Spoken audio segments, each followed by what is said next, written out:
దేవుని నామానికి స్తోత్రములు కలుగును గాక. ఈ ఉదయకాల సమయంలో మరొకసారి అతి ప్రాముఖ్యమైనటువంటి సమయంలోనికి అనగా వాక్య భాగంలోనికి మనం ప్రవేశించుతున్నాం కనుక జాగ్రత్తగా దేవుని వాక్యాన్ని వినాలని మరొకసారి మీకు మనవి చేస్తూ ఉంటున్నాను.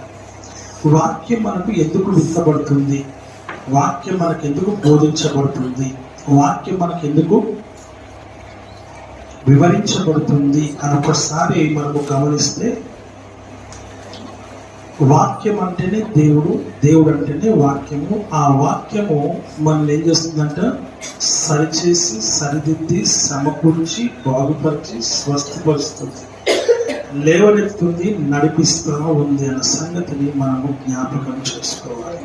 సో అలాగన వాక్యం మనల్ని ఏం చేస్తుందంటే సరి అయినటువంటి మార్గంలో కూడా మనల్ని నడిపిస్తుంది. వాక్యం మనకు శక్తిని, బలాన్ని, జీవాన్ని, ఉజ్జీవాన్ని మనకు కల్పిస్తుంది. కాబట్టి మనము సరి చేసుకోవడానికి, సరిదిద్దుకోవడానికి ఒకే ఒక మెడిసిన్ ఏంటిది అని అంటే, జ్వరం బాగా కావాలంటే జ్వరం టాబ్లెట్ వేసుకోవాలి, తలనొప్పి కావాలంటే తలనొప్పి టాబ్లెట్ వేసుకోవాలి. మెడిసిన్స్లో కూడా రకరకాలుగా ఉన్నాయి, కానీ మెడిసిన్ వేసుకోవాలి. అలాగే వాక్యం ఒకటే, నానా రకాల వాక్యాలు. కాబట్టి ఆ వాక్యం మనతో మాట్లాడుతూ ఉన్నప్పుడు నువ్వు ఏ స్థితిలో, ఏ పరిస్థితిలో, ఏ స్థితిగతిలో నువ్వు ఉన్నావో దానిని సరిచేయడానికి ఆయా వాక్యాలు నిన్ను ఏం చేస్తున్నాయి, టాబ్లెట్గా నీకు వాడబడుతుంది అన్న సంగతిని మనము గ్రహించాలని మనం చూస్తూ ఉంటున్నాం. కాబట్టి వాక్యాన్ని మనం వినాలి. దానికి ముందు మనం ఏం చేయాలి అంటే, మొదటిగా ఆరంభ ప్రార్థన ఉంటుంది ఒకటి కదా. ఈ ఆరంభ ప్రార్థన దగ్గర నుంచి మనం ఉండాలి. ఇది మనము రూల్ అని అనుకుంటున్నాం, కానీ ఆరంభ ప్రార్థన కాదు. ఆరంభ ప్రార్థనకు ముందే నువ్వు ఉండాలి. ఎందుకు ఆరంభ ప్రార్థనకు మనం ఉండాలి అని ఒకసారి గమనిస్తే, ఆరంభ ప్రార్థనకు ముందు నువ్వు ఉంటే నువ్వు ప్రార్థన చేసుకోవడానికి అవకాశం ఉంటుంది. ఎందుకు అని నువ్వు ప్రశ్నిస్తే, దేవుని వాక్యం సెలవిస్తున్న మాట ఏంటంటే, నిన్ను నీవు సరి చేసుకోవడానికి, సరిదిద్దుకోవటానికి, నిన్ను నువ్వు చూసుకోవటానికి. ఎందుకంటే నీ జీవితం నీకు మాత్రమే తెలుసు. అబద్ధాలు చెప్పావా, బూతులు మాట్లాడావా, తప్పుడు మార్గంలో ఉన్నావా, పాపము చేసావా, లేక మోసం చేసావా, దొంగతనం చేసావా, లేక దూషించావా, కొట్లాడావా, కోపగించుకున్నావా, పగ పెంచుకున్నావా, ఇతరులతో ఈ లోకంలో నువ్వు ఈ వారం రోజులు, నెల రోజులు ఎలా ఉన్నావో దానిని జ్ఞాపకం చేసుకొని దేవుని సన్నిధిలో నిన్ను నీవు సరి చేసుకోవటానికి ఒక 10-15 నిమిషాల ప్రార్థన నీకు అవసరం. హల్లెలూయా. ఏమవసరం? 10-15 నిమిషాల ప్రార్థన నీకు అవసరం. ఆ ప్రార్థనతో నీ జీవితం ఏమవుతుంది అని అంటే, మార్చబడుతుంది. అనగా నిన్ను నీవు మార్చుకోవడానికి, నిన్ను నీవు బాగు చేసుకోవడానికి, నువ్వు బాగై సంఘాన్ని బాగు చేయటానికి ఈ ప్రార్థన. నిన్ను నువ్వు స్వస్థపరచుకొని సంఘాన్ని స్వస్థపరచుకోవడానికి.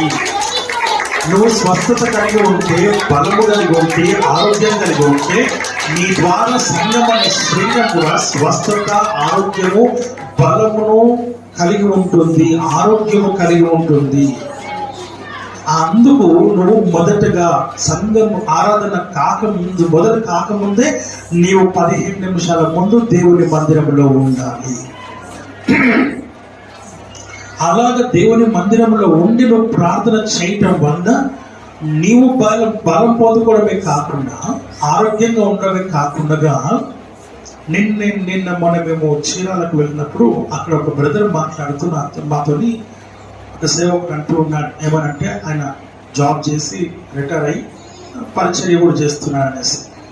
ఆయన అన్నాడు, నేను నా భార్య ఇద్దరం కూడా ఎవ్రీ మంత్ మేము హెల్త్ చెకప్ చేసుకుంటాము అన్నాడు. ఏమన్నాడు ఆయన? ఎవ్రీ మంత్ హెల్త్ చెకప్ చేసుకుంటాము, ఎందుకంటే దినాలు బాగాలేవు కదా. అందుకని మేము ఎవ్రీ మంత్ హెల్త్ చెకప్ చేసుకుంటాము. ఎందుకంటే ఎప్పుడు ఎక్కడ ఎట్లా ఏది మొదలవుతుందో కూడా మనకు తెలియని పరిస్థితిలో మనము ఉంటూ ఉన్నాం. అలాంటి దినాల్లో మనం ఉంటూ ఉన్నామని ఆయన చెప్పాడు. చాలా మంచి మాట చెప్పాడు ఆయన. అయితే దానిని నేను ఉదాహరణగా ఇంకో విధంగా చెప్తూ ఉన్నాను. ఏంటంటే ఆ శరీరానుసారంగా మనం ఎంత చక్కటి హెల్త్ గురించి మనం ప్రయాసపడుతున్నామో, ఏకాగ్రత కలిగి ఉన్నామో, ఆరోగ్యంగా ఉండాలి. 60 దాటే ఆయనకి బలంగా ఉన్నాడు వ్యక్తి, ఇంకా చెకప్ చేసుకుంటూ ఉన్నాడు. నేను అంటున్నాను ఏంటంటే నువ్వు 60 దాటు 20 దాటు నాకు సంబంధం లేదు, కానీ నాకు సంబంధం అంతేందంటే ఆత్మీయంగా నువ్వు ఎంత ఆరోగ్యంగా ఉన్నావు అనేది నాకు ముఖ్యము. ఆత్మీయ జీవితంలో నువ్వు ఎంత హెల్త్ నువ్వు కేరింగ్గా ఉన్నావు, in how much you are caring, how much you are taking care of your health, your spiritual life. అంటే మన ఆత్మీయ జీవితం మనం ఎంత జాగ్రత్తగా చూసుకుంటున్నాం కదండి. మనం ఎలా ఉన్నాం? మనం ఈ రోజున మనం మనం మనం మనం ఉన్నటువంటి హల్లెలూయా దేవుని వాక్యము సెలవిస్తున్న మాటలు మనం చూస్తూ ఉన్నాం. ప్రేమ దేవుని బిడ్డలారా, చక్కటి మాట ఏంటంటే ఉదయకాలంలో దేవుని మందిరానికి రావటం, ఎవ్వరు లేకుండా అందరికన్నా ముందు నేను ఉండాలని పరిగెత్తుకొని రావటం ఏదైతే ఉందో, నీకు దేవుని పట్ల ఉన్న ఆశ, కోరిక, ఆసక్తి, అత్యాసక్తి కనపరుస్తూ ఉంది, చూపిస్తూ ఉంది. ఇష్టం లేని వారి సాకులు వెతుకుతారు, కష్టంగా వచ్చే వాళ్ళని సాకులు వెతుకుతారు.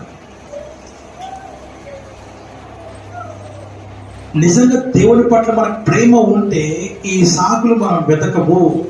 ఆమేన్, హల్లెలూయా, హల్లెలూయా. ప్రతి ఆదివారం ప్రతి సంఘంలో ప్రతి సేవకుడు చెప్పే మాటలు ఇవి. అయిన విశ్వాసులు ఎలా ఉన్నారు? అదే లేట్, అదే మెల్లిగా రావడం, నింపాదిగా రావడం, ఏ బాధ లేకుండా పరిగెత్తుకొని రావడం అనేది లేకుండా మెల్లిగా రావడం, వీలైతే మధ్యలో అంతో ఎంతో మాట్లాడి కూడా టైంపాస్ చేసి కూడా రావడం జరుగుతూ ఉంది. హల్లెలూయా. దీంట్లో వాళ్ళకి ఆత్మీయ జీవితంలో వాళ్ళు ఎంత కరెక్ట్గా ఉన్నదని దాన్ని బట్టి మనకు అర్థమవుతుంది. వాక్యం చెప్తుంది, అన్నిటికంటే ముందు నువ్వు ఉండాలి, ఉండి నువ్వు ప్రార్థన చేస్తే. ఆమేన్, హల్లెలూయా, హల్లెలూయా. నీ శరీరము, ఇప్పుడు నేను వచ్చా కదా, ఇప్పుడు నాతో పాటు నా శరీరంలో ఉన్న అవయవ భాగాలు అన్నీ వచ్చాయా రాలేదా? వచ్చాయా? వచ్చాయని మనం చెప్తూ ఉన్నాం. ఆమేన్, హల్లెలూయా. వచ్చాయని మనం చెప్తూ ఉన్నాం. నిజమే వచ్చాయి, అన్నీ వచ్చాయి. ఇక్కడ నాతో పాటు, నాలో ఉన్నాయి, అన్నీ నాతో పాటు ఉన్నాయి, నాలో ఉన్నాయి కాబట్టి వచ్చాయి. కానీ ఒక్క విషయాన్ని మనం మర్చిపోతున్నాం. ఏంటిదనంటే మన ఆలోచన మనతో ఉందా? మన తలపు మనతో ఉందా? నిజంగా మన మనసు మనతో ఉందా? ఆమేన్, హల్లెలూయా. దీన్ని ఎవరు చూడరు. ఇది అవయవం కాదు, కనబడే అవయవం కాదు, కనపరిచే అవయవం కూడా కాదు, కానీ అది నీలోనే అవయవమే. అది నీ ఆలోచన, అది నీ తలంపు, అది నీ మనస్సు, అది నీ హృదయం. ఆమేన్, హల్లెలూయా. నీలో భాగమై ఉన్నటువంటిది, దానిని నీ దగ్గర ఉందా? అది నీ దగ్గర ఉందా? దేవుని వాక్యం సెలవిస్తున్నటువంటి మాటలు మనం ఇక్కడ గమనిస్తూ ఉంటూ ఉన్నాం. ప్రేమ దేవుని బిడ్డ, మనము మారు మనసు పొందినప్పుడు, రక్షణ పొందినప్పుడు, బాప్తిజం తీసుకున్నప్పుడు మనం తీర్మానం చేసుకుంటాం, గుడికి రెగ్యులర్గా వస్తాం, ప్రమాణం కూడా చేస్తాం, టైంకి వస్తాను, అందరికంటే ముందు ఉంటాను, చక్కగా నేను దేవుని మందిరంలో అన్నిట్లో నేను పాల్గొంటాను, ఇన్ని రకాలుగా మనం ప్రమాణం చేస్తాం. కానీ రాజు గుర్రం గాడిదైనట్టు మనం ఏం చేస్తున్నాం ఈ రోజున కదా, అన్ని మర్చిపోతూ ఉన్నాం. మనకు దేవుడు ఎప్పుడు జ్ఞాపకం వస్తాడు తెలుసా? నువ్వు పడకలో ఉన్నప్పుడు, ఏ పడకలో? అనారోగ్య పడకలో ఉన్నప్పుడు తల బాగా నొప్పి లేస్తుంది, ఏమవుతుందో అర్థం కావట్లేదు. ఒక దినమంతా చూస్తాం, సాయంత్రానికో రాత్రికో పరిగెడతాడు డాక్టర్ దగ్గరికి. ఆయన అంటాడు ఎంఆర్ఐ అని రాస్తాడు. ఏమని రాస్తాడు అనగానే కథ మనకి ఇంకా దడగొట్టుకుంటుంది. ఎంఆర్ఐ అంటే నా తలకే తీసుకుని అద్దరు పెడతారు. అది ఏదో రిపోర్ట్ రాస్తుంది. అది అవునో కాదో, పాజిటివో నెగిటివో తెలీదు. టెన్షన్. ఎప్పటిదాకా టెన్షన్ ఉండదంటే నువ్వు పంపించి నువ్వు వెళ్ళి చూపించి ఇచ్చి వచ్చే వరకు 2 రోజుల తర్వాత, నెక్స్ట్ డే కావాలి 2 days తర్వాత రమ్మంటాడు. ఆ 2 days నీ టెన్షన్. ఇంకా రోగాలు లోపల, ఇంకా ఎక్కడెక్కడైతే ఇంకా చిన్న చిన్న రోగాలు అక్కడక్కడ బయటికి రాకుండా కిటికీల గుండె లోపల చూస్తూ ఉన్నాయో అవి కూడా బయటకు వస్తాయి. నువ్వు పడే టెన్షన్కి అవి కూడా బయటకు వస్తాయి. వచ్చి అవి కూడా విలయతాండం చేస్తూ ఉంటాయి. ఈ తలనొప్పితో పాటు బయటికి చిన్న చిన్న రోగాలు కూడా బయటకు వస్తాయి. ఆ చిన్నవి అన్ని కూడా విలయతాండవం చేస్తూ ఉంటాయి. కారణం టెన్షన్. ఆ టెన్షన్కి ఒకటి పోయి ఇంకోటి అవుతూ ఉంది. ఆ రిపోర్ట్ వచ్చే వరకు, ఆ రిపోర్ట్ చేత పడుకున్నాక డాక్టర్ దగ్గర తీసుకుపోయే వరకు, డాక్టర్ దగ్గర తీసుకుపోయిన తర్వాత ఆయన ఇట్లా చూస్తూ ఉంటే ఈయన నొసలు కొంచెం దగ్గర చేసి చూసినప్పుడు ఇంకా టెన్షన్. మళ్ళీ ఇట్లా చూస్తారు, ఇట్లా పెట్టి చూస్తారు, ఇంకా మనది గుండె గుబేలు అంటది. అమ్మా అది పిలుపు వచ్చి రాగానే మళ్ళీ కూడా గుండె గడ ఇంకెక్కువ అయిపోతుంది.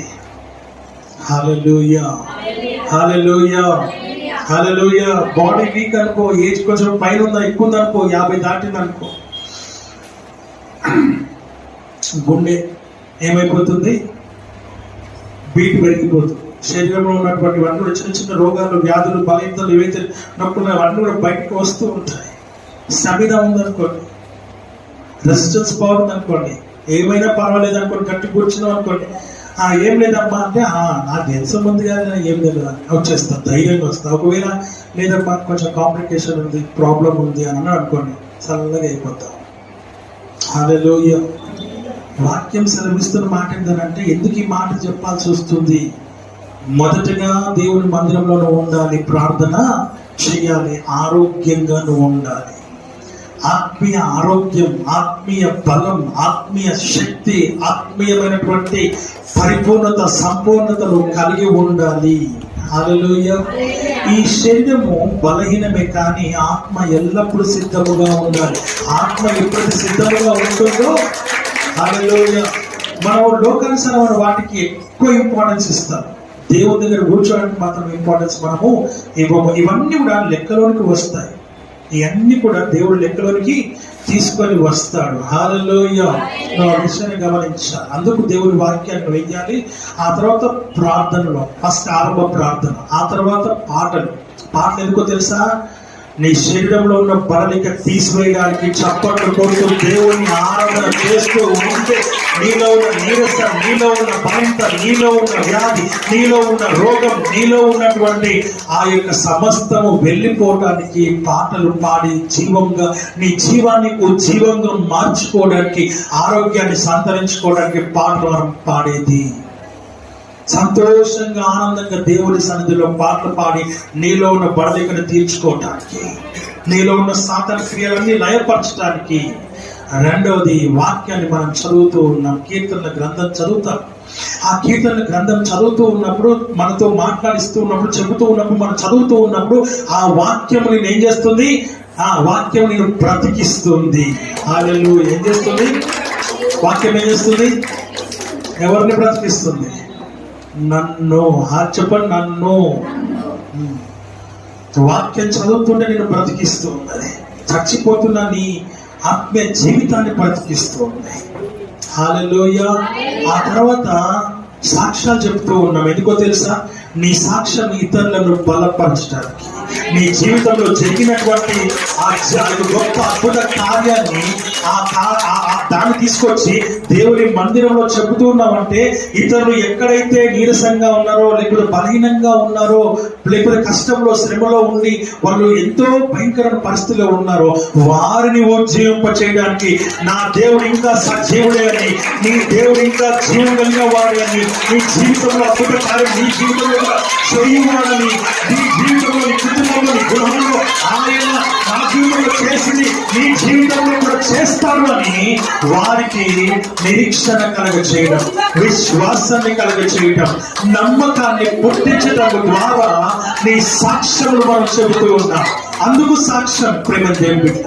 సాక్ష్యాలు అంటే వట్టిగానే ఏదో లేసి నామకార్థంగా సాక్ష్యాలు చెప్పడం కాదు ప్రేమ. నీ సాక్ష్యం ఇతరులను ఉజ్జీవించడానికి, నీ సాక్ష్యం ఇతరులను బలపరచడానికి, నీ సాక్ష్యం ఇతరులను బాగు చేయడానికి, నీ సాక్ష్యం సంఘాన్ని ప్రేమ శక్తివంతులుగా చేయడానికి సంగతిని జ్ఞాపకం చేసుకోవాలి. అందుకు మనం సాక్ష్యాలు చెప్తూ ఉన్నాం. ఏదో చెప్పాలి కదా, ఇది ప్రొసీజర్ కదా, కాదు ప్రేమ దేవుడి. Your testimony brings strength to church. నీ సాక్ష్యం సంఘానికి బలాన్ని తీసుకొస్తుంది, శక్తిని ఇస్తుందన్న సంగతిని నువ్వు గమనించు. ఆమేన్, హల్లెలూయా.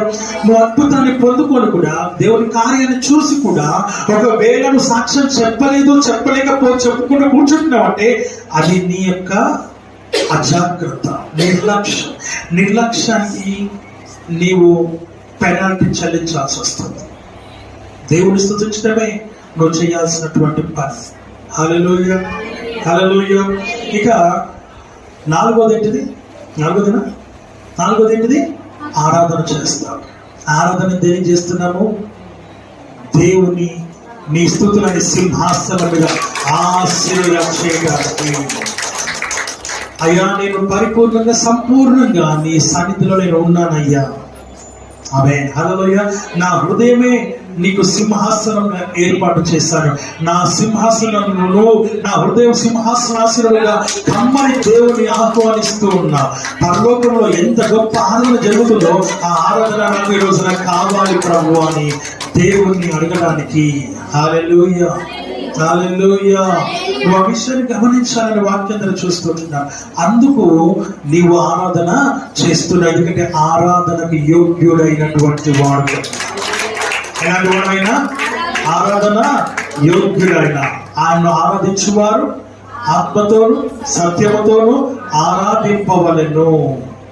హల్లెలూయా.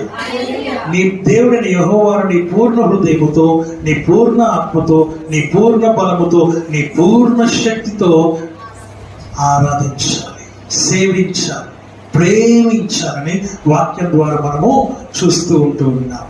అందుకు ఆరాధన చేయాలి. ఆ తర్వాత నెక్స్ట్ ఏంటి? మెసేజ్, వాక్యం నీతో మాట్లాడుతుంది. అయితే 100 మందిలో 200 మందిలో అనుకుందాం ప్రేమ దేవుని బిడ్డలారా, మనము కూర్చున్నాం. ఇందులో ఒక్కరితో మాట్లాడచ్చు, 10 మందితో మాట్లాడచ్చు, రకరకాలుగా మాట్లాడచ్చు కదండి. వాక్యం నీతోనే మాట్లాడుతుంది అనగా దేవుడు నీతో మాట్లాడుతూ ఉన్నాడు. నీవు ఎలాంటి స్థితిలో వచ్చినా ఆ స్థితికి తగ్గట్టుగా దేవుడు నీవు ఏం చేస్తున్నాడు? వచ్చినా బలపరుస్తూ ఉన్నాడు. When you are coming to church, God will give you the strength to live. ఆమేన్, హల్లెలూయా. ఈ లోకంలో జీవించడానికి దేవుడు తన వాక్యం ద్వారా నీతో మాట్లాడుతూ ఉన్నాడు. హల్లెలూయా.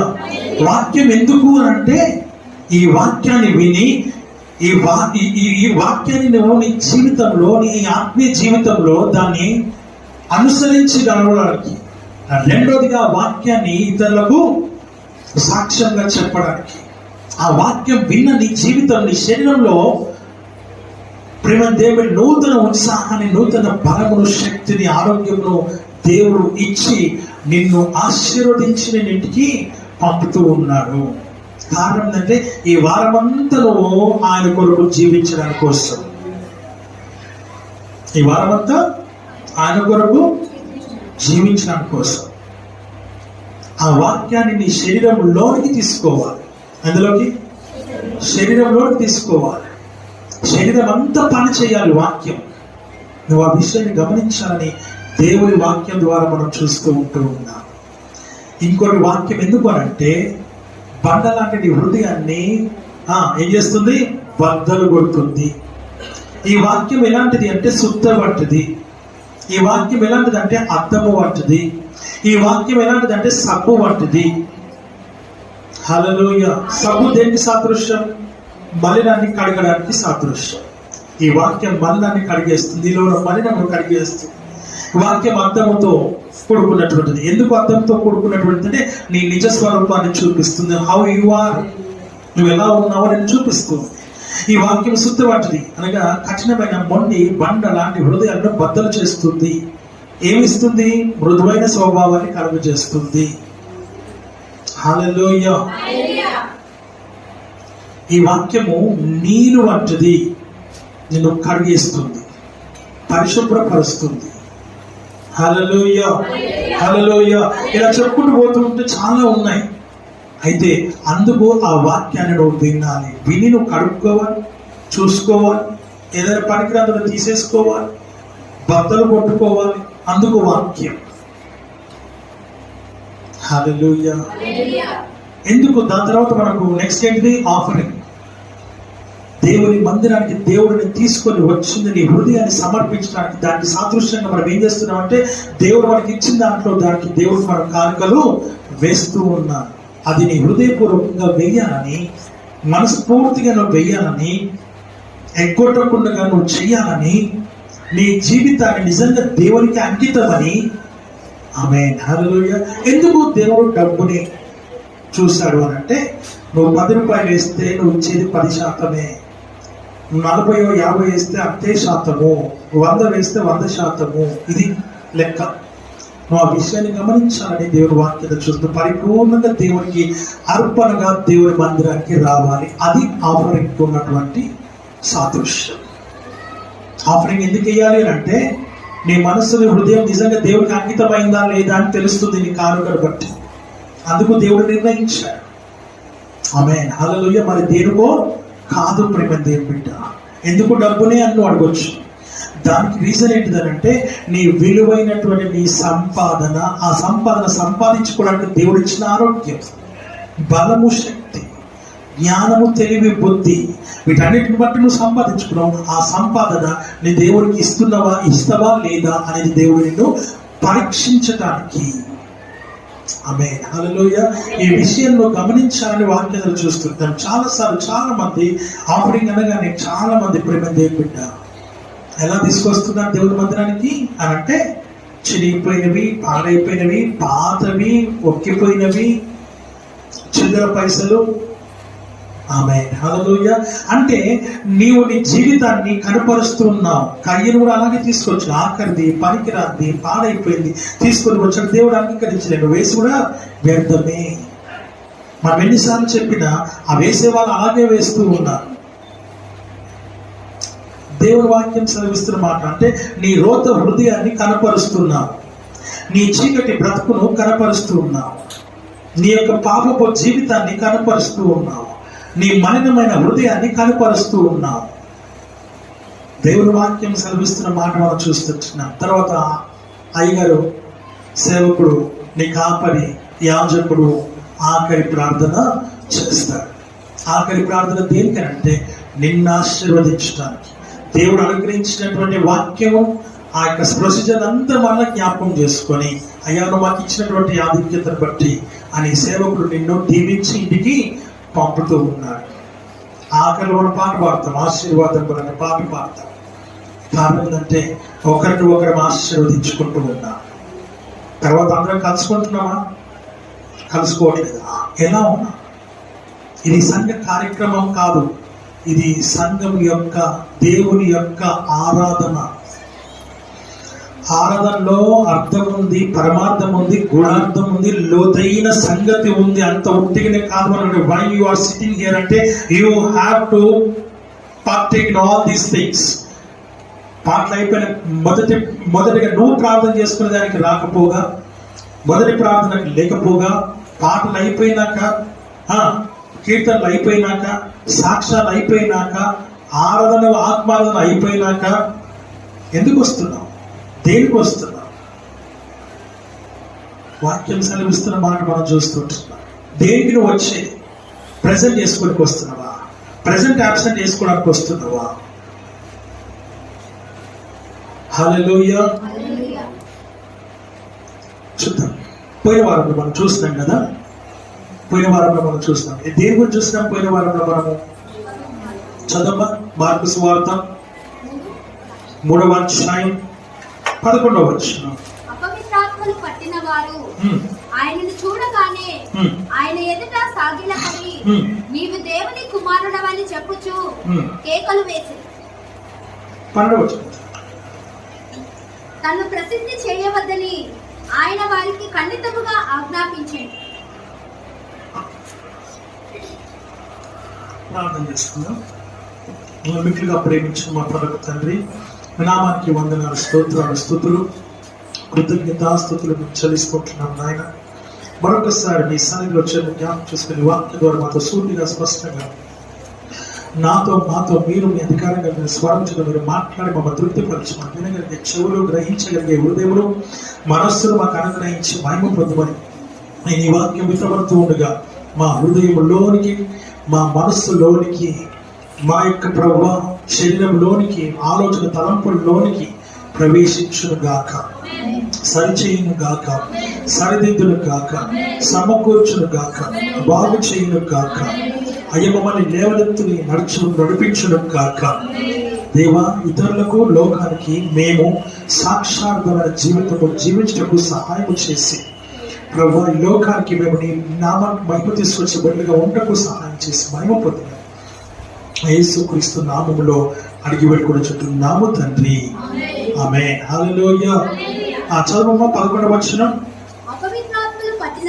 అపవిత్ర ఆత్మలు పట్టిన వారు ఆయనను చూడగానే చాలండి. అపవిత్ర ఆత్మలు పట్టిన వారు ఎవరు? గట్టి చెప్పాలి. అపవిత్ర ఆత్మలు పట్టిన వారు ఎలా ఉంటారు? అపవిత్ర ఆత్మ పనిచేస్తే ఎలా ఉంటుంది అనే దాని గురించి లాస్ట్ వీక్ లో we have very large introduction కదా, సుదీర్ఘమైనటువంటి ఉపోద్ఘాతం మనం విన్నాం. ఒకసారి మళ్ళా జ్ఞాపకం చేసుకుందాం. అపవిత్ర ఆత్మలు అంటే ఏంటి? మనము చూసినప్పుడు అపవిత్ర ఆత్మ అనగా అపవిత్రత కలిగినటువంటి, పవిత్రత లేనటువంటివి అపవిత్రమైనటువంటివి. ఇంగ్లీష్ లో చక్కటి మాట ఏంటంటే అన్క్లీన్ స్పిరిట్స్. ఏంటి? అన్క్లీన్ స్పిరిట్స్ అని చూస్తూ ఉన్నాం. మనము మొదటిగా చూసినప్పుడు స్పిరిట్ ఆఫ్ ఇంప్యూరిటీ అని చూస్తున్నాం. ఏంటి? Spirit of impurity or evil spirit అని చూస్తున్నాం. స్పిరిట్ ఆఫ్ ఇంప్యూరిటీ అనగా ప్యూరిటీ లేనటువంటిది, పరిశుద్ధత లేనటువంటిది ఆ ఆత్మ అనగా అపవిత్రమైనటువంటిది. దేవుని వాక్యం చూస్తున్నాం. అపరిశుద్ధమైనటువంటిది, అపవిత్రమైనటువంటిది, లేక దయ్యపు ఆత్మ అని మనము చూడగలుగుతూ ఉంటాం. ఇక రెండోదిగా చూసినప్పుడు ఇది ఏం చేస్తుందంట? Possessing people and causing harm, మనుషులను పట్టి పాడు చేసి ఆ తర్వాత హాని చేస్తుంది అని మనం చూస్తున్నాం. మూడవదిగా సర్చింగ్ పీపుల్ టు పొసెస్, మనుషులను పట్టుకోవడానికి ఏం చేస్తుంది? ఎప్పుడు పట్టుకుందామా అని ఆమేన్ హల్లెలూయా వెతుకుతూ ఉంది. దాన్ని వెతకాల్సిన అవసరం లేదు, ఎందుకంటే మనం రెడీగా ఉంటాం. మనం సినిమా చూడొద్దు అంటే చూస్తాం, అబద్ధం చెప్పొద్దు అంటే చెప్తాం, దొంగతనం చేయొద్దని చేస్తాం. ఎందుకు? ఎదురుగా డబ్బులు కనబడితే దొంగతనం చేయకూడదు కుటుంబం. చెప్పండి ఒకసారి. ఇంట్లో కూడా దొంగతనం చేస్తాం, ఇంట్లోనే చేస్తాం, ఎక్కడో చేయం. బాగానే పెడతాం. 10 రూపాయలు, 20 రూపాయలు, 100 రూపాయలు, 50 రూపాయలు, 500 రూపాయలు పెడితే దొబ్బేస్తాం. మన ఇంట్లో మనమే దొంగలం. ఎవరు? మన ఇంట్లో మనమే. చెప్పండి. నా ఇంట్లో నేనే దొంగని, నేను పాపిని. ఆమేన్ హల్లెలూయా. అవునా కాదా? నిజం చెప్పండి. హల్లెలూయా హల్లెలూయా. కొంతమందికి కలెక్షన్ అంటే ఇష్టం. నా లెక్క నాకు చిల్లర పైసలు కనబడితే మా ఇంట్లో ఎక్కడ కనబడ్డా వాళ్ళు తీసుకొని అవన్నీ దాపెడతా. కలెక్షన్ కింగ్ నే. పాస్టర్ అప్పుడప్పుడు అడుగుతాయి, చిల్లరు లేదు దొరకకపోతే నేను అడుగుతాను. పలా దగ్గర ఉన్నాను కూడా చెప్పాను నేను కూడా అని చెప్తే ఇక అక్కడ పోయి తీసేసుకుంటాను. అందుకే నేనే ఇస్తాను. వాళ్ళు పడేస్తారు, నేను వెతుక్కుంటాను, కనపడితే తీసుకుంటాను. ఆమేన్. హల్లెలూయా, హల్లెలూయా, హల్లెలూయా. ఇది మంచి ఆలోచన, మంచి బుద్ధి. మనం ఏం చేస్తున్నాం? పడేసి వెతుకుంటలే, కనపడి మనం తీసుకుంటాం. కానీ ఇంటెన్షనల్ గా దొంగతనం చేసేవాళ్ళు కొంతమంది ఉంటారు. ఇటు అటు చూసి పిల్లిలాగా దొంగతనం చేసే పిల్లి దొంగ పిల్లి. చెప్పండి, దొంగతనం చేసే పిల్లి దొంగ పిల్లి. ఎప్పుడు దొంగ చూపులు చూస్తుంది. ఎందుకు అని అంటే దొంగతనం చేయడానికి. రేగా మీ ఇంట్లో అయినా లేవు అయితే ఖచ్చితంగా కాలేదని చెప్తుంది. జోసఫ్ మీ ఇంట్లో కావు అస్సలు. ఆమేన్. హల్లెలూయా, హల్లెలూయా. ఎందుకంటే సంపాదించేది నువ్వే అయితే దొంగతనం చేయాల్సిన అవసరం లేదు. ఎవడైతే చేయనుడు ఉంటాడో వాడే దొంగ. బలాదూరు తిరుగుతాడు చూసిన వాడు దొంగ. వృధా ఖర్చులు చేసేవాడు దొంగ. పనికిరానివన్నీ చేసేవాడు దొంగ. ఇంట్లోకి ఇవ్వని వాడు దొంగ. అప్పులు చేసేవాడు దొంగలు. ఎందుకు అంటే అప్పులు చేసి అప్పులు కట్టలేక అక్కడిక్కడ దొరుకుతాయేమో అని వెతుకుతూ ఉండేవారు దొంగలు. అందుకు వెతుకుతారు. ఆమేన్. హల్లెలూయా. అవసరానికి దొంగతనం చేశారు. దేవునికి తెలుసండి ఎంత కష్టం ఉందో, అందుకే దొంగతనం. ప్రభువా క్షమించు. పరిగమాన్నాడా దేవుడు క్షమించాలంటే బల మీదకి వెళ్ళి ఏది దొంగతనం చేసింది కాకుండా దేవుడు ఆయన క్షమించాలంట. ఆయన కష్టాన్ని బట్టి, ఆమె కష్టాన్ని బట్టి అంటే ఆమె దొంగతనం చేసినట్టు అప్పు కడుతుందంట. గుద్దాల నెత్తుగా. హల్లెలూయా. సరే ఇవన్నీ మనకి ఎందుకు కానీ అనేటి అన్నీ అని ఎందుకంటాడు. హల్లెలూయా, హల్లెలూయా. అనేటి అన్ని అని మనకెందుకులే అంటాడు. తిట్టేది తిట్టి, కొట్టేది కొట్టి, సారీ చెప్పినట్టు ఉంది. ఇది సారీ కూడా చెప్తలేడు కనీసం. హల్లెలూయా, హల్లెలూయా. మన తల్లి మన తండ్రి మనం తిడతారు, కొడతారు కదా, వాళ్ళు మనకు సారీ చెప్తారు. వాళ్ళు మనకు సారీ చెప్తే మనకు శాపం. వాళ్ళు మనకు సారీ చెప్తే మనకు ఆశీర్వాదం ఉండదు. వాళ్ళు మనకు సారీ చెప్తే మనకు దీవెన ఉండదు. అది గుర్తుపెట్టుకోవాలి. కాబట్టి తల్లిదండ్రులు ఎప్పుడు మనకు సారీ చెప్పకుండా చూసుకోవాలి. పిల్లలు, యవనస్తులు.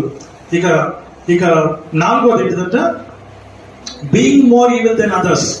చాలా ఘోరంగా, భయంకరంగా ఉంటారు. ఆమె హల్లెలూయా. ఉంటుంది. అందరికంటే ఘోరంగా ఉంటుంది అది అపవిత్ర ఆత్మ. ఆ విషయాలన్నింటినీ మనం చూస్తున్నాం. ఇంకా చాలా విషయాలు మనం చూస్తున్నాం దాని తర్వాత కూడా. కాబట్టి అపవిత్ర ఆత్మ పట్టిన వాళ్ళు ఎలా ఉంటారు? ఇలా ఉంటారు. అస్సలు మనం ఏదైతే చెబుతామో దాన్ని ఒప్పుకోరు. ఆ విషయాన్ని మనం ఇక్కడ జ్ఞాపకం చేసుకోవాలని వాక్యాలు చూస్తున్నాం. అపవిత్ర ఆత్మ పట్టినటువంటి వారు అని గమనిస్తూ ఉన్నాం. కనుక ప్రేమ దేవుని బిడ్డలారా, వాక్యం స్పష్టంగా మనం తెలియజేస్తూ ఉన్నటువంటి మాటను మనం ఇక్కడ చూస్తుంటాం. ఇప్పుడు చదవమా. అపవిత్ర ఆత్మలు పట్టిన వారు ఆయనను చూడగానే ఆమె ఆయన ఎదుట సాగిలపడి నీవు దేవుని కుమారుడవని చెప్పుచు కేకలు వేసి. ఇది విషయం. అపవిత్ర ఆత్మ పట్టినటువంటిది ఏం చేస్తుందంట? ఆయన చూడగానే ఆయన ఎదుట సాగిలపడి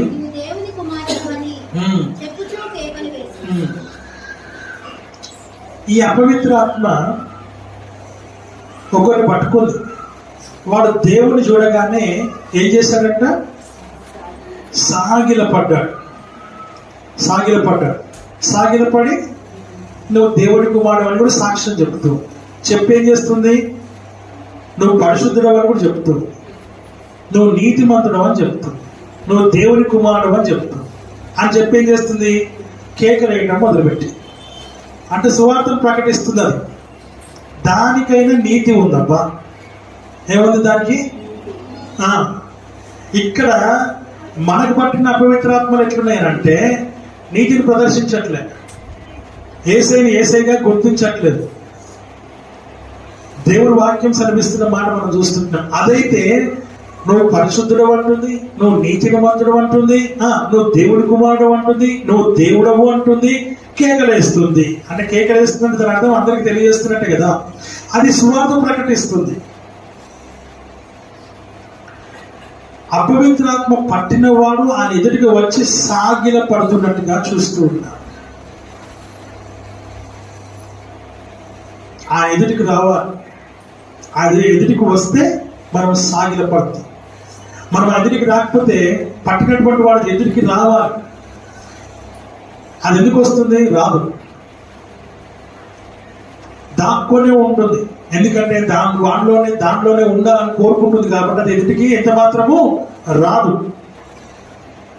అందుకని వాక్యం ఏం సెలవిస్తుందంటే ఈ అపవిత్రాత్మ పట్టిన వారు పట్టినట్టుగానే ఉంటారు, మనలోనే ఉంటారు, మనతోనే ఉంటారు, మనతోనే జీవిస్తారు. అప్పుడే వాక్యం మాట్లాడతారు, అప్పుడే లోక విషయాలు కూడా మాట్లాడతారు. ఇక్కడ ఉన్నంతసేపు దేవుడి వాక్యం గురించి దేవుడి గురించి మాట్లాడతారు. బయటికి వెళ్ళగానే మళ్ళీ లోకానుసారమైన జీవితాన్ని మనము జీవిస్తాం. ఇందాక మనం చెప్పుకున్నట్టుగా అబద్ధాలు, మోసాలు, దొంగతనాలు, రకరకాల జీవితాలన్నీ కూడా మనలో ఇంప్లిమెంట్ మనం చేస్తాం. ఎంత భయంకరమైనటువంటి విషయం. దేవునికి ప్రాముఖ్యత ఇవ్వనటువంటి వారు, దేవునికి సమయాన్ని ఇవ్వనటువంటి వారు దీ కోవలోనికి వస్తారు. దేవునికి ఎప్పుడైతే when we are not giving importance to God, you are possessed with evil spirit, unclean spirit, impurity spirit. You are possessed with this spirits. వాక్యం చెప్తుంది, నేను చెప్పట్లేదు. అందుకని ఏమంటుంది ఇక్కడ మనం చూస్తున్న విషయం ఏంటంటే అటువంటి పట్టినటువంటి వారు యేసుని చూస్తే ఆటోమేటిక్ గా సాగిల పడతారు. దేవుని సంఘం ఉంటే ఆటోమేటిక్ గా సాగిల పడతారు. వారు సాగిల పడట్లేదు అని అంటే వారు దేవుని దగ్గరికి రావట్లేదు అని అర్థం. బాడీ ప్రెజెంట్, మైండ్ అబ్సెంట్ లాగా వాళ్ళు ఉంటూ ఉన్నారు. కనుకనే దేవుని దగ్గర సాగిలపడడానికి ఇష్టపడట్లేదు, దేవుని ఎదుటికి రావడానికి ఇష్టపడట్లేదు, దేవుని సన్నిధికి రావడానికి ఇష్టపడట్లేదు, సమయానికి రావడానికి ఇష్టపడట్లేదు, సంఘ కార్యక్రమాలు పాల్గొనడానికి ఇష్టపడట్లేదు, సంఘంలో ఉన్నటువంటి ఆ యొక్క సన్నిధికి రావడానికి ఇష్టపడట్లేదు. కారణం ఏంటంటే they are possessed with the evil spirits అని వాక్యం ద్వారా మనము చూస్తూ ఉంటూ ఉన్నాం. హల్లెలూయా, హల్లెలూయా. వెళ్దాము. నిన్న వాస్తవంగా ఒక చక్కటి జరిగిన సంఘటన చెప్పింది. ఏంటంటే వాళ్ళ టీచర్ వాళ్ళ కుమారుడు స్కూల్కి వెళ్ళడానికి ఫాదర్ పెట్టారు. అయితే ఇద్దరు కలిసి తయారై వస్తున్నారు ఆటో ఎక్కడానికి. వాళ్ళు తయారైతాడు, బ్యాగ్ వేసుకుంటాడు. ఆటో ఏమి ఎక్కిన తర్వాత ఎక్కుతున్నా అంటాడు. ఆ ఎక్కి కూర్చున్నాక ఆడు బ్యాగ్ మళ్ళీ ఇంటికి వెళ్ళి పారిపోతున్నాడు. ఆమె హల్లెలూయా. ఏం చేస్తున్నాడు? ఆటో దాకా తయారవుతున్నాడు, బ్యాగ్ వేసుకున్నాడు, వాళ్ళ మమ్మీతో పాటు వచ్చాడు. ఆటో దాకా వచ్చాడు కానీ ఆటో వాడు స్టార్ట్ చేసి గేర్ వేసేసరికి అలా కరెక్ట్ గా పారిపోతున్నాడు. టైం అయిపోతుంది, ఈమె టీచర్ కదా, టైంకి ఉండాలనే ఉద్దేశంతో ఈమె వెళ్ళిపోతూ ఉంది. ఈరోజు చాలా మంది అలాంటి పరిస్థితుల్లో ఉన్నారు. గుడికి వెళ్ళాలనుకుంటున్నాం కదా, కూడానికి వెళ్ళాలనుకుంటున్నాం, ప్రార్థన చేద్దాం అనుకుంటున్నాం, మనం ఏదో ఒక సాకు చెప్తూ ఉన్నాం. రావాలి అనే కృత నిశ్చయత అనేది ఇందులో పుట్టాలి. ఇందులో బలమైన విశ్వాసం నీలో ఉంటారు. హల్లెలూయా. ఎప్పుడైతే దీంట్లో బలమైన విశ్వాసం ఉంటామో,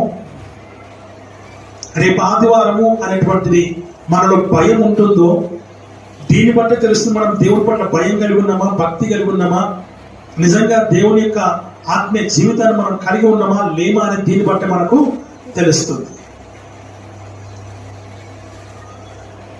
పరిగెత్తుకొని వచ్చేస్తాం.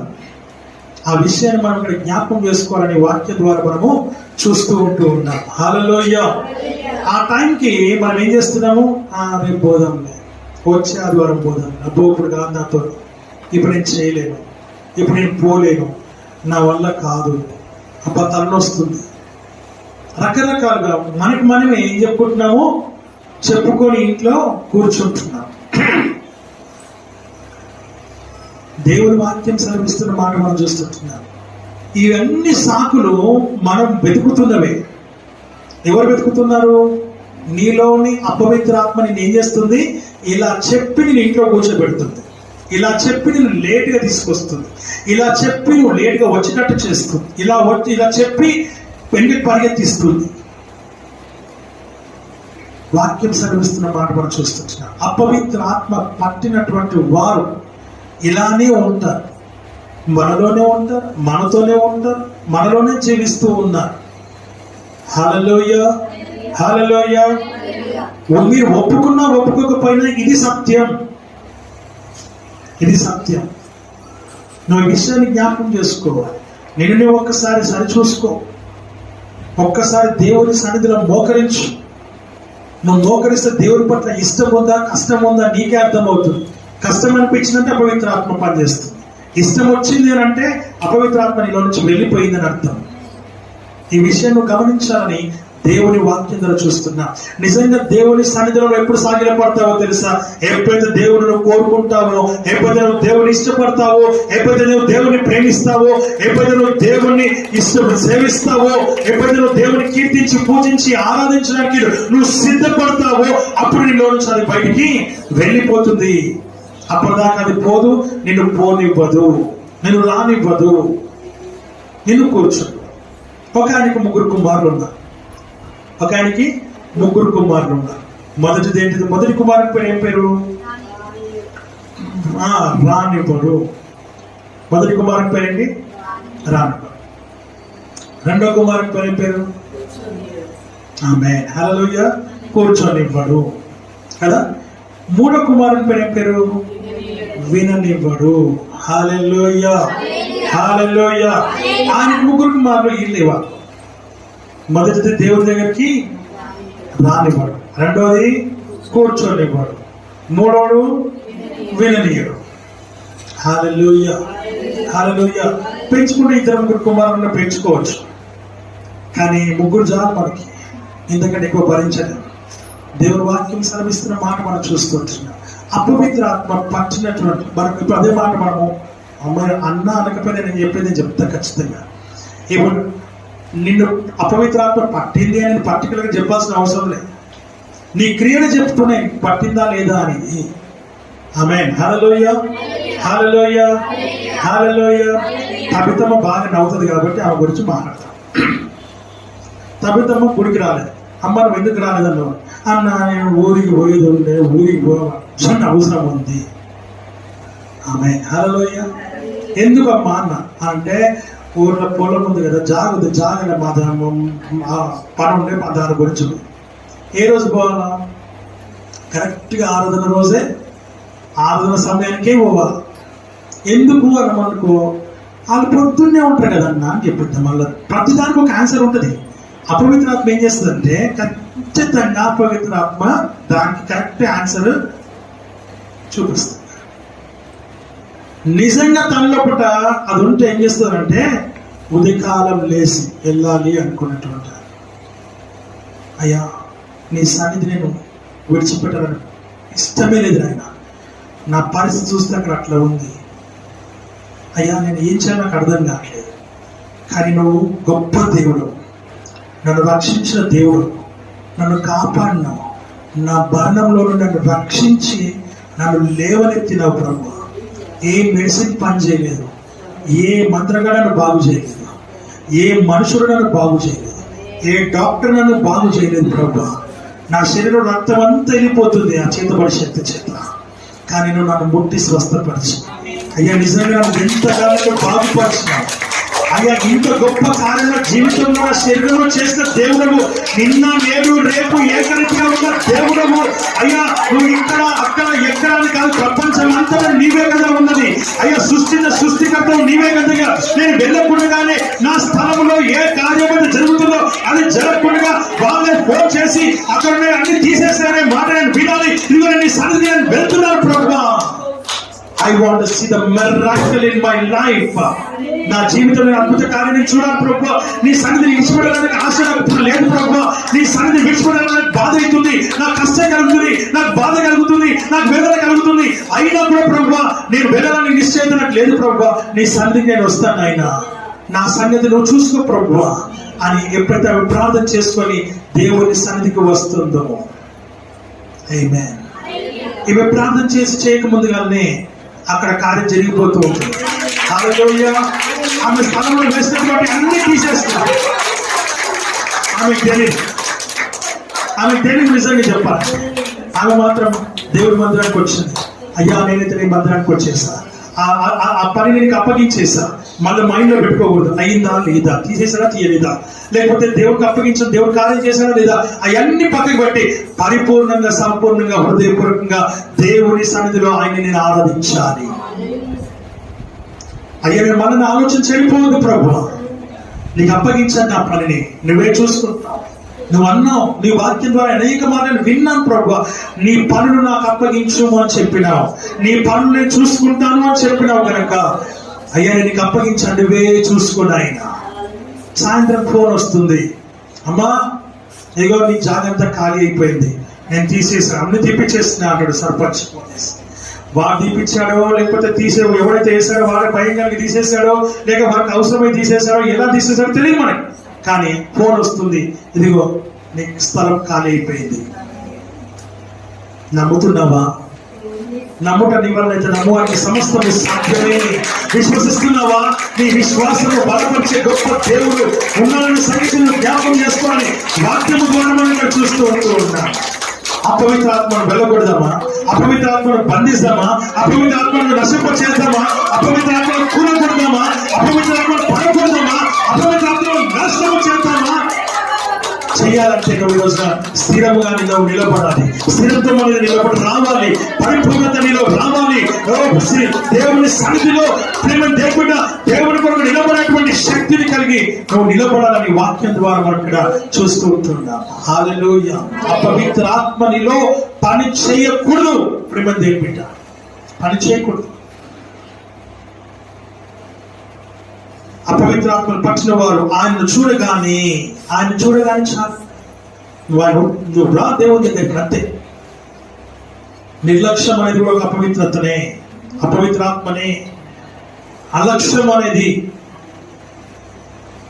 ఏం కాదులే అనుకునేది, లోకానుసారైన వాటికి నువ్వు ఇంపార్టెన్స్ ఇచ్చి దేవుడికి నువ్వు ఇంపార్టెంట్ ఇవ్వకపోతే నీలో పనిచేసేది అపవిత్రాత్మనే. ఇది నువ్వు అవునన్నా కాదన్న వాక్యానుసారంగా ఇది కరెక్ట్. హల్లెలూయా, హల్లెలూయా, హల్లెలూయా. ఇంకేమంటున్నాడు చూద్దాం ఒకసారి మనం వెనక్కి వెళ్దాం. 5వ అధ్యాయంలో వెళ్దాం. ఇలాగే పెట్టి 5వ అధ్యాయంలోకి వద్దాం. చదువు. 5వ అధ్యాయం 2వ వచనం నుంచి. ఆయన ధోని దిగుగానే అపవిత్రాత్మ పట్టిన వాడొకడు సమాధిలో నుండి వచ్చి ఆయనకు ఎదురు పడెను. వాడు సమాధులలో వాసము చేసి ఉన్నవాడు, సంఖ్యలతోనైనను ఎవడునూ వాడిని బంధింపలేకపోయాను. చాలు. ఇక్కడ ఏమంటున్నాడు? ఇక్కడ వారు సముద్రమునకు అద్దరునున్న గెరెసెనుల దేశమునకు వచ్చిరి. ఆయన ధోని దిగగానే ఆ పవిత్రాత్మ పట్టిన వాడు ఒకడు సమాధుల్లో నుండి, ఎక్కడి నుండి? మంచి వినాలి. సమాధుల్లో ఏముంటాయి? సమాధులలో ఏముంటాయి? ఏముంటుంది? పాస్టర్ గారు చూసారు ఏమంటున్నారు? శవాలు ఉంటాయి. అమ్మ, నాన్న, అక్క, చెల్లి, అన్న, తమ్ముడు, my wife, my hubby, no, my daughter, my sun.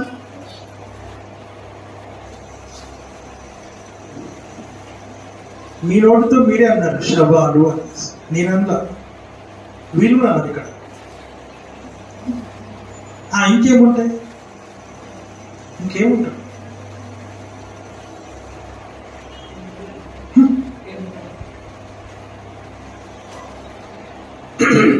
సమాధులలో శవాలు ఉంటాయి. ఎలా ఉంటాయి? How our father will be, mother will be there.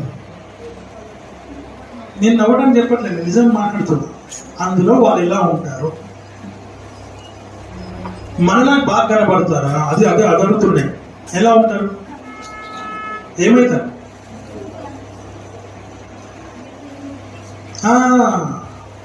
వాళ్ళ శరీరం మొత్తము కృషించిపోయి, చర్మం అంతా చీకిపోయి, గట్టి చెప్పు, ఇంకా పురుగులన్నీ కూడా వచ్చి వాళ్ళని తినేస్తూ, సగం తినేసి సగం తినక, చూడటానికి వికారంగా. ఇంకా అసలు మాట ఏంటంటే వాసన. ఎలాంటి వాసన వస్తుంది? కంపు వాసన. మనం పీల్చడం కూడా పీల్చలేము. చూస్తే భయపడతాం, వాసన పీల్చలేము. ఎవరు వాళ్ళు? మళ్ళా నవ్వదు. Father, mother, daughter, son, brother, sister, brother in law, sister in law, అన్ని రిలేషన్స్ కలుపుకుంటాయి. మనం చెప్తాం కదా, ఎవరి పెళ్ళి అంటే మా అక్క బిడ్డ, కొడుకు, చెల్లె, కూతురు, కొడుకు మ్యారేజ్. ఎక్కడికో పోయింది. అట్లాంటి వాళ్ళందరూ కూడా అక్కడే, మనం కూడా అక్కడికి పోతాం. ఇప్పుడు మనం మాట్లాడుకుంటున్నాం కదా, మన పరిస్థితులు అంతా రేపటిదిగా. నువ్వు చనిపోతే నీ శరీరము అట్లా అవుతుంది. మనమేమో ఇప్పుడు మిడిసి పడుతూ ఉంటాం. మన అందాన్ని చూసి, అందానికి రెండు బంధాలను బాగా చూసి ఎంత మిడిసి పడతామో అర్థం దగ్గర జరగం. హల్లెలూయా, హల్లెలూయా. దేవుని వాక్యం సెలవిస్తున్న మాట, అపవిత్ర ఆత్మ పట్టినటువంటి వాడు ఎక్కడున్నాడ? సమాధులలో ఉన్నాడు. సమాధులలో ఉండి అక్కడి నుంచి వస్తున్నాడు. అంటే వాటితో సహవాసం చేస్తూ ఉన్నాడు. మురికితో సహవాసం, వాసనతో సహవాసం. తర్వాత ఇంకా భయంకరమైనటువంటి ఆ యొక్క శవాలతో సహవాసం. కృషించిపోయినటువంటి, చూడలేనటువంటి పరిస్థితిలో ఉన్నటువంటి ఆ యొక్క పాపం, ఆ యొక్క కట్లలో, బంధకాల్లో ఉన్నటువంటి, మరణం అనే బంధకంలో ఉన్నటువంటి వారి మధ్యలో వారు నివాసము చేస్తూ ఉన్నారు. ఎవరైనా ఉంటారా సమాధుల మధ్యలో ఒక రాత్రి? మన వాళ్ళే కదా, మనలు. సరే, బంధువులు కాకపోయినా అందరూ మనుషులే కదా అక్కడ పాత పెట్టబడే. ఒకవేళ మనిషి కనబడకపోయినా మన వాళ్ళ స్వరం వినబడింది అనుకోండి, ఎట్లా ఉండదు చెప్పండి? కుక్క ఏడ్చిన పరిశానే మనతో. మళ్ళీ అదే అక్కడికే పోతారు. ఇంత ఇస్తరాకు తీసుకొని తర్వాత కాదు ప్రేమ దేవుని పెట్టారు. వాక్యం అంటుంది, సమాధులలో నుండి, చదవండి, మాట్లాడడం మనసు అపవిత్ర ఆత్మ పట్టిన వాడు ఒకడు సమాధులలో నుండి వచ్చి ఆయనకు ఎదురుపడెను. చూడండి, మాట చూడండి. సమాధులలో వాసము చేసే, అనగా నివాసము. వాసం ఇస్ నథింగ్ బట్ నివాసము చేసేవాడు. ఇంకా సంఖ్యలతోనైనను అతి సంగతి. సంఖ్యలతో వారిని ఎవ్వరు కూడా బంధింపలేకపోయిరి. హల్లెలూయా, హల్లెలూయా. ఎక్కువ మాట చాలు మనకి ఈరోజు. సంఖ్యలతో వారిని ఎవరు కూడా ఏం చేయలేకపోయినారంట? బంధింపలేకపోయినారు. అపవిత్ర ఆత్మ పట్టిన వాడు ఇప్పుడు ప్రాక్టికల్ గా వానికి ఏమో సంఖ్యలు వేస్తారు. మనలో ఉన్న అపవిత్ర ఆత్మ కూడా మనము సంఖ్యలు మనం వేయాల్సిన అవసరం లేదు. దానికి ఒక నిదర్శనం కూడా చెప్తాను. దేవుడు నాకు బయలుపరచు. మనము దేవుని వాక్యం మనకు చెబుతూ ఉన్నప్పుడు, వాక్యం బోధించబడుతూ ఉన్నప్పుడు, మనం వాక్యం వినకుండా వాక్యాన్ని వదిలేసి, ఇందాక ముగ్గురు కొడుకుల గురించి చెప్పుకున్నాం. ఒకడు రానివాడు, రెండోవాడు కూర్చొనివాడు, మూడోవాడు విననివాడు. ఇలా ఉంటుంది వాళ్ళ పరిస్థితి. వినరు. వాక్యాన్ని వినరు. అది కూడా ఒక బంధకమే, అది కూడా ఒక సంఖ్యలే. కూర్చొని ఇవ్వకుండా ఎప్పుడప్పుడు వెళ్ళిపోదామా, అది కూడా ఒక బంధకమే, అది కూడా ఒక కట్టే, అది కూడా ఒక సంఖ్యలే. రానివ్వకపోవడం అదొక సంఖ్యలే. ప్రేమ దేవుని బిడ్డ, ప్రాక్టికల్ గా మన సంఖ్యలు కనబడకపోవచ్చు, but all these things are belongs to anchors అని వాక్యం చెప్తాం, అనగా సంఖ్యలు. ఆ విషయాన్ని మనం కూడా జ్ఞాపకం చేసుకోవాలి. నువ్వు బంధింపబడ్డావేమో చూసుకో, బందీలో ఉన్నావేమో జ్ఞాపకం చేసుకో, సరి చేసుకో, సరిదిద్దుకో, సమకూర్చుకో, బాగు చేసుకో, స్వస్థపరచుకో. దేవుని దగ్గరికి రా, దేవుణ్ణి అడుగు, నన్ను విడుదల కలగ చేయమని, నాకు విమోచన దయచేయమని దేవుని అడుగు. రోజున నీ దేవునితో మాట్లాడుతూ ఉన్నాడు, నీతోనే మాట్లాడుతున్నాడు, నీతోనే సూటిగా మాట్లాడుతున్నాడు. నువ్వు బంధకములో ఉన్నావని, నువ్వు సంఖ్యలలో ఉన్నావని, నువ్వు చీకట్లో ఉన్నావని, నువ్వు కట్లలో ఉన్నావని, నువ్వు లోతైన గొయ్యిలో ఉన్నావని, గాఢాంధకారంలో నువ్వు ఉన్నావని, అందులో నుంచి నువ్వు బయటికి రావాలని దేవుని వాక్యం నిన్ను హెచ్చరిక చేస్తావు. లోకానుసారమైన, శరీరానుసారమైన కట్లలోంచి, బంధకంలోంచి you have to be delivered in all these things. వీటన్నిటిలో నుంచి నువ్వు విడుదల పొందాలి. పొందాలి అని అంటే మొదటిగా నిన్ను నువ్వు దేవుడికి ఏం చేసుకోవాలి? ఒక మాట చెప్తే దానికి విరుద్ధంగా చేసేదే అపవిత్ర ఆత్మ యొక్క లక్షణం, గుణ లక్షణం. సుగుణం ఏంటిదని అంటే అదే. దేవునికి విరుద్ధంగా చేసేది ఏ పని? దుర్గుణమా సుగుణమా? దుర్గుణమా? దుర్గుణం అంటే దుష్ట గుణం, సుగుణం అంటే మంచి గుణం. ఇప్పుడు చెప్పండి. సుగుణం మంచి గుణం, గుణ లక్షణం కలిగి మనం అలా అలవర్చుకోవాలని వాక్యం చెప్తాం. బంధకముల్లో నుంచి మనం విడుదల పొందాలి. ఆ బంధకంలో మనం నెట్టి వేయబడకూడదని వాక్యం ద్వారా మనం ఇక్కడ చూస్తూ ఉంటూ ఉన్నాం. హల్లెలూయా, హల్లెలూయా. అందుకే వాక్యం చెప్తుంది ఇక్కడ చాలా స్పష్టంగా, చాలా క్లియర్ గా. ఏం చెప్తున్నాడు ఇక్కడ? సమాధుల్లోనే ఉన్నాడు, సమాధుల్లోనే నివాసం చేస్తూ ఉన్నాడు, బంధకంలో ఉన్నాడు, కట్ల చేత కట్టబడ్డాడు, సంఖ్యలు వేయబడ్డాయి. అయినా కూడా వాడు ఏం చేస్తున్నాడు?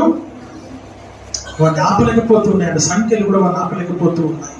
సంఖ్యల చేత బంధింపబడ్డాడు, బంధించేశారు వాడు. అక్కడ దేవుడు వాక్యం సెలవిస్తున్న మాట చూపిస్తున్నటువంటి మాట చూస్తున్నాం.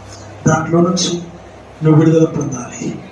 నువ్వు విడుదల పొందే ఆత్మీయ జీవితాన్ని నువ్వు కలిగి ఉండాలని దేవుని వాక్యం ద్వారా మనం ఇక్కడ గమనిస్తుంటూ ఉన్నాం. హల్లెలూయా, హల్లెలూయా. ఒకే ఒక్క మాట ఏంటంటే, ఆయన ధోని దిగగానే అపవిత్ర ఆత్మ పట్టిన వాడు ఏం చేశాడంటే సమాధుల నుండి వచ్చి ఆయనకు ఎదురుపడెను. వాడు సమాధుల్లో నివాసము చేసిన వాడు సంఖ్యలతోనైనను ఎవడును సంఖ్యలతో కూడా ఎవ్వరు వాడిని బంధించలేని పరిస్థితిలోకి నెట్టివేయబడ్డాడు. అలాంటి స్థితిలోకి నువ్వు నెట్టివేయబడకూడదని, అంటే ఇప్పుడు ఎవరైనా బాగు చేయలేరు, అంతటి స్థితికి నువ్వు దిగజారకూడదని వాక్యం ద్వారా మనం చూస్తూ ఉన్నాం. కనుక ఆ విషయాన్ని జ్ఞాపకం చేసుకొని దేవుని సన్నిధిలో మనం ముందుకు సాగుతాం. అట్లయితే దేవుడికి వాక్యం ఆశీర్వదించి దీవించు.